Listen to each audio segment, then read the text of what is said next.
Good morning mga classmates, mga DDS, good morning sa inyong lahat. Pag-usapan natin saglit ito. So ito hong si Attorney Kaufman ay nagsalita. Sabi niya, I am here. No? I am here to stay. I will fight for Mr. Duterte until the end. Wow! Parang para talagang makatotohanan na na mananatili si Kaufman. Well, ang tanong ito, wala ho ba siya talagang history na hindi nang iiwan? Oh. Ngayon, gusto ko lang naman din pong linawin na kung talaga namang yan ang kanyang kalooban, well, that's great. Huwag niyang iwanan si Duterte. 'Di ba? Tama lang yan. Oh, kahit na wala ng pambayad. Kasi meron siyang hinawakang kaso, etong si Attorney Kaufman. Ito yun, kay John Pierre Bemba. Mga DDS, makinig kayo. No? Para hindi sumasakit yung ulo ninyo. Ang sabi rito, etong si John Pierre Bemba, pareho rin yung kaso kay Digong. No? Na crimes against humanity. Dalawa pa nga ang kaso nito eh. Ngayon, ang sabi rito, taga-Congo. Leader siya ng isang grupo na may mga ginawang atrocities. Ngayon, pinapanagot itong si Bemba ng diyan sa ICC dahil kumbaga because of command responsibility na wala siyang ginawa para pigilan o mapigilan yung mga atrocities na ginagawa ng kanyang mga tauhan ng grupo nila. Yan ay nung panahon ng parang civil war diyan sa Africa, sa Central Africa. Now, sabi rito the Congolese militia leader John Pierre, so French po John ang bigas dyan, hindi Jean, John Pierre Bemba, and 4 other co-perpetrators were accused of responsibility for appalling acts of violence. Ibig sabihin ng appalling, karumal-dumal, yun pong Tagalog niyan, against a civilian population. This range from mass rape, pillaging, pagnanakaw po yan, and mass killings. Where there were 400 cases with cases of rape, with 1,335 witnesses who came forward with testimonies while on a trip in Europe. Doon po siya na-aresto noong 2008. Now, eto sabi rito, tumagal ang kaso nito ng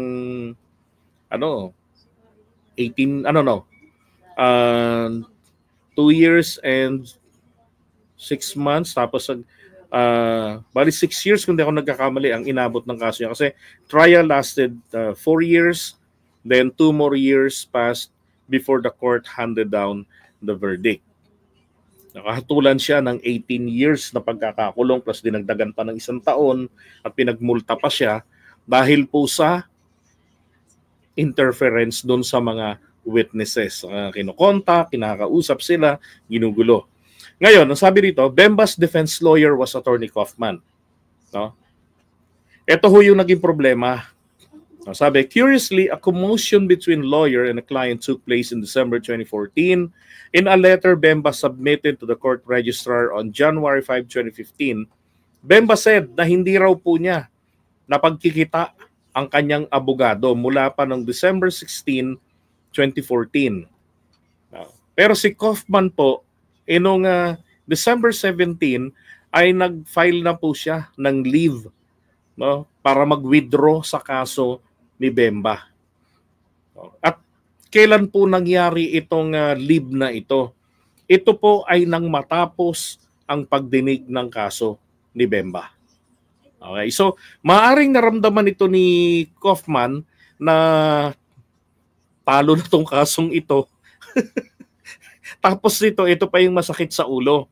Sabi diyan, the misunderstanding was due to the lawyer's fees. Ang pinag-awayan po nila ay pera. Kaya sila naghiwalay ng landas. Sabi, Kaufman responded saying that it was a struggle to finance the defense of Bemba and that he had never agreed to defend him pro bono. Mga DDS, ang ibig sabihin po ng pro bono ay libre lang po, puro abono. So wala raw silang kasunduan, di raw siya pumayag na ipagtatanggol niya si Bemba tapos bebembangin lang yung bayad sa kanya. Wala raw ganun. Kaya lumayas siya, nilayasan niya yung kanyang kliyente. Sabi ko nga either sa pera ba talaga yan o baka naman naramdaman niya na talagang patalo yung kaso. Now, sabi rito, Kaufman, and then after Kaufman, Bemba hired the legal services of attorney Melinda Taylor as his defense lawyer. Okay. Ngayon, nung nahatulan po si Bemba, noong 2016, ng 18 years na pagkakakulong plus additional 1 year, ang ginawa po nila ng kanyang abogada na si attorney Melinda Taylor ay nag-file sila ng appeal. Tapos, 1 year and 9 months lang, lumabas ang resulta ng apilan nila. Noong June 2018. Absuelto po siya, si Bemba, sa kanyang mga kaso. At yung 11 years niyang exile, nakauwi na rin po siya. Dati siyang vice president diyan sa sa Congo. Yan si Bemba. Diba? So, kanino po ang credit? Di syempre, dito po kay attorney Melinda Taylor na siya pong nag-process ng apila. Ano po yung ginawa nakita ni Taylor dito? Wala po kasing tawag dito, walang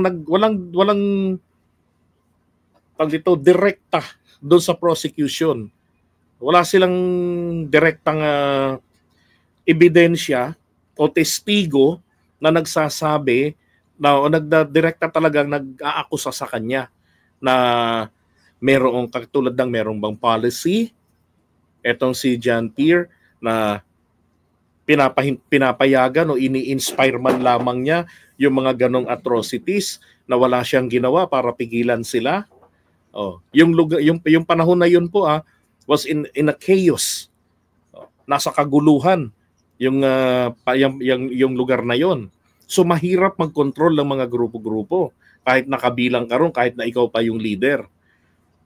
So ngayon, yung prosecution, yung failure ng prosecution na mapatunayan yan, yun po yung nakita rito ni Melinda Taylor. At saka ang hirap nito, pinapanagot si Bemba nang base lamang sa command responsibility. At dahil naman din po, hindi naman basta-basta ang mga prosecutors, yung mga judges dyan sa ICC, iba ang wisdom nila. Kaya po, nung kalauna na apila, eto na. Nabaliktad yung desisyon. Nasaan na po si Attorney Kaufman? Na lumaya sa kaso niya na hawak ng dahil po sa pera. Kaya nga, nasabi nga kahit na ito pa ang mahal pa nito, alam niyo naman kung magkano ang hinihingi nito, umaabot po ng from 800 up to 1,500 US dollars per hour ang kanyang singil. Sa kada hearing. Paano kung ang hearing ay tumatagal ng kung ilang oras? 'Di ba? Diyan sa ICC. Kasi minsan lang silang mag-hearing 'Di ba? So kahit na pag-aari, aminado ang mga Duterte, yung anak ni Polong, yung kandidato ngayon pagka-congressman. Ay nako. Aminado siya noon pang panahon ni Duterte na kanila yung mga 7-Eleven diyan sa sa Davao region. Kahit yan po iubusin pa nila, masisimot yan. Dito sa kaso na to. Ilan pa yung abogadong kinuha nila? 'Di ba? Dito kay Kaufman pa lang lusaw na kayamanan nila.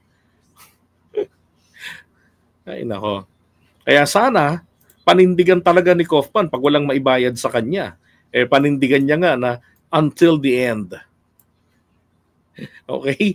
At nako, wag masyadong magpapaniwala na malakas ang laban. Yan po ay natural lamang, bukang bibig lang ng kumbaga lang yan. Bukang bibig lang yan ng mga abogado. Sabi ko nga, kailan natin malalaman kung ang abogado ay nagsisinungaling? Well, oras na nagbuka ang kanilang bibig. Walang abogadong magsasabi kung meron man napakadalang at walang kliyente. Ang abogadong yan na magsasabi sa iyo na ang totoo, tagilid ng laban. Wala akong magaganon. Okay? So sana manatili talaga siya ron kahit na walang pambayad. At kung sakali man pong wala nang maibayad sa kanya, mga DDS OFWs, ayaw nyong mag-remit sa pamilya nyo, okay lang yan. Make it forever. Kay Sara kayo mag-donate, kay Bigong kayo mag-donate para may pambayad sa abogado. That's the best. 'Di ba? Nagawin ninyo. Okay, para talagang mapakita ninyo ang inyong pagmamahal at ang inyong suporta. 'Di ba? Baka nga naman ulitin niya 'yon. Layasan din niya ang tatay nyo. Paano na 'yan? Mukhang lumalayas ito. Ang daming kasong hinawakan po nito, isa lang ang ipinanalo. Ay, nako.